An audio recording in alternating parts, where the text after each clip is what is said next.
Hello hi friends, నేను ఈరోజు పోహా చేస్తున్నా. ఇది వెయిట్ లాస్కి చాలా ఉపయోగపడుతుంది. మనం ఇది బ్రేక్ఫాస్ట్ టైంలో లేకపోతే డిన్నర్ టైంలో తీసుకోవచ్చు.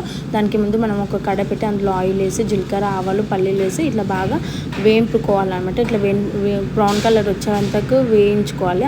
ఆ తర్వాత మనం కట్ చేసుకున్న ఆనియన్స్ ఇంకా పచ్చిమిర్చి వేయాలి. ఇవి వేసాక బాగా కలుపుకోవాలి. ఒక 5 minutes ఇవి మగ్గనియాలి. సో ఇవి మగ్గేలోపు మనం ఇందులో కొంచెం సాల్ట్ యాడ్ చేసుకోవాలి. సో తొందరగా మగ్గుతాయి అన్నమాట.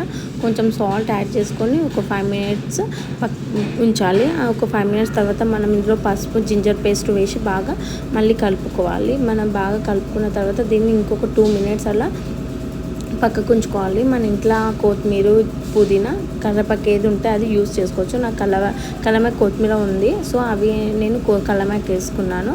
సో ఇవి ఒక 2 minutes అలా ఇంచా. అప్పటిలోపు మనం ఒక బౌల్లో కొంచెం అటుకులు తీసుకొని అవి వాటర్ వేసి బాగా ఒక 2 minutes నానబెట్టాలి. తర్వాత ఈ అటుకులు నానిన తర్వాత మనం ఇంతకుముందు మగ్గించుకుంటున్న వీటిలో ఈ అటుకులు వాటర్ అంతా డ్రైన్ చేసి మొత్తం ఇందులో వేయాలన్నమాట. ఇందులో వేసి బాగా కలుపుకోవాలి.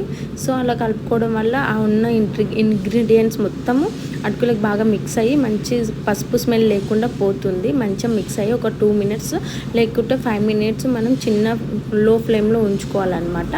మొత్తం అలా మిక్స్ చేసుకున్న తర్వాత లో ఫ్లేమ్లో ఉంచుకొని మనం ఒక ప్లేట్లోకి తీసుకొని మనము ఆనియన్స్తో లేకపోతే ఇంకా లెమన్తో సర్వ్ చేసుకోవచ్చు. నేను లాస్ట్లో గార్నిష్లో కొత్తిమీర వేసుకున్నాను. మీ ఇష్టం, ఆప్షన్ లేదంటే అది వేసుకోవచ్చు.